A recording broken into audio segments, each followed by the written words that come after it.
Thanks very much. And I'm excited to be here. I've admired the work of BITS for a long time, ever since the start, and really excited to contribute to what's becoming a very nuanced discussion about the ways in which transparency is manifested, the aspirations we should have, and the many, many tensions that are present in the field when we're thinking about how to ensure that all the hard work that is done to generate evidence actually results in a meaningful difference in the lives of real people in real places. So that's even beyond sort of, does policy change? Does the reality change?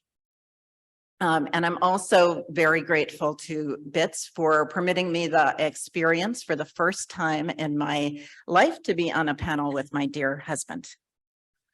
So this is a little bit of a window into our dinner time conversation.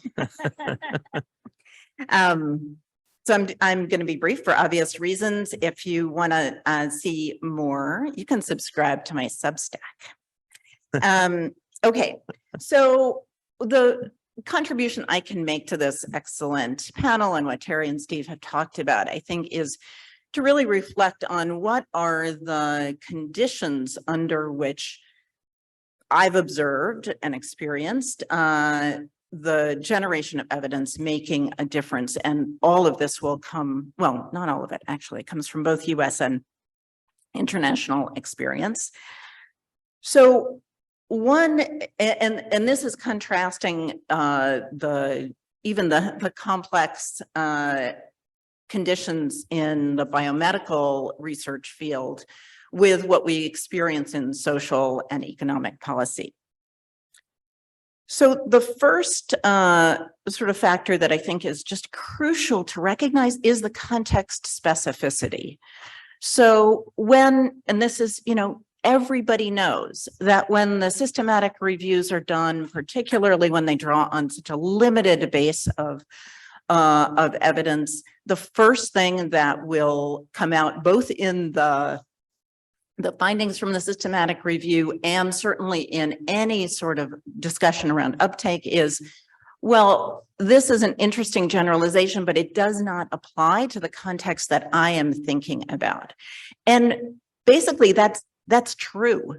Given the relative underinvestment in research and the diversity of contexts in which we're often seeking to apply evidence, that critique is true. It's not just a reflexive, like, well, this doesn't apply to me. It actually does not apply. And so really thinking through how much should we be investing in systematically looking across a very limited set of contexts versus investing in a very deep look in one place where there's a consequential decision at hand. That is a choice to be made. And I think that context specificity we often find to be just really, really essential for people, for policymakers, program designers, taking up findings from studies. And that also requires a lot of money from funders to support a lot of research in a lot of different places. And it requires an understanding of what context really matters. That is, we often sort of talk very, very glibly about like the Tanzanias of the world. So beware of anybody who says anything like that, because it's kind of the mental model is that there are categories of countries, and that the country is the right unit of analysis. I see people shaking their heads. I don't know if that's disagreeing with me or disagreeing with the Tanzanias of the world concept. Yeah. So really thinking like, is the right context socially excluded communities? Is the right context countries with Francophone versus Anglophone administrative structures? Is the right context countries where people trust the government more or trust the government less? So really think about what are the dimensions of context that are salient for the studies that you're doing. Okay, now, enabling conditions. These are going to sound obvious, but they are so hard to put together. So one is to find environments where there are true champions of evidence. And I don't just mean one person, I mean an actual community of individuals in the policy environment who see their professional identity as being linked to the use of evidence. And I'm excited to hear from our Chilean colleagues later, because Chile is a country that really has, in public policy, has a social identity as being highly rational and attentive to evidence. I'm sure there are counterexamples, but even within Chile, but I think that identifying the kind of champion environment is really crucial. Second is sectoral spaces where expert knowledge is recognized and valued, and where expert knowledge is seen as being derived from a clear-eyed view of evidence. Those are hard things to put together. It is not by accident that many of the examples that we see are from the health sector. There also need to be some kind of financial incentives for the uptake of evidence, because you're often seeking to change policies for which there are entrenched interests, and where the transition costs could be very high. So there have to be sort of built into legislation or built into the funding environment, sometimes externally funded from multilateral agencies or from foundations. There need to be financial incentives to adopt and support uptake of evidence-informed programs. Then I think the last thing I'll say is perhaps the most important, which is for evidence to be for evidence to be accepted into a decision-making context requires a relationship of trust between the evidence producers and those who are making decisions in the public sphere or in, you know, an NGO or a funding agency. And what is trust? What is trust comprised of?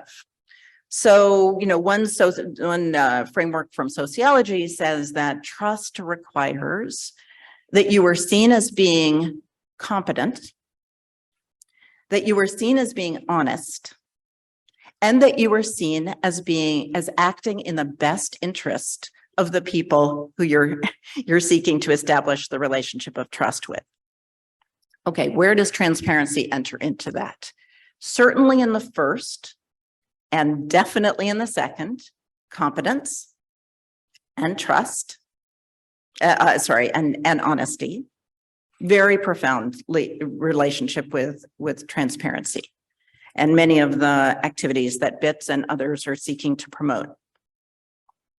It's this third one, though, that I think really demonstrates some of the tension. So if you were to be seen as acting in the best interests of someone else, and particularly a public policymaker who does not want bad headlines, you have to be willing to be in private conversation. And so, for example, if you're evaluating a large public program, you will have a greater chance of having the results from that study taken up and used to modify the results of the program if you do not publish. So I realize that this is an alarming statement to make. It is certainly one that I think my colleagues at IDinsight would agree with. I've tested it out with them. Most of them agree. And that is the model that we use, is a sort of client services model. We are helping individual decision makers with the best available data and evidence to make the best possible decisions, but it is within a closed context, and we only publish the findings from our research when the client, when the decision maker agrees.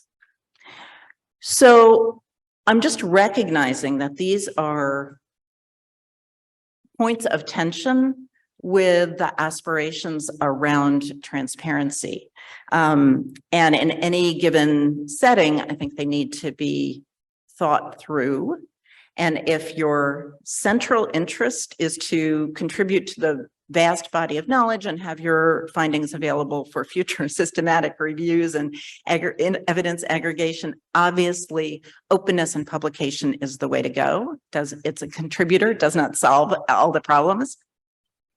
But if you are seeking to make your work affect a particular decision, I really do think that transparency can be very much in tension with that. So with those words, hopefully something to think about, agree with, disagree with, and I look forward to an open conversation. Thank you.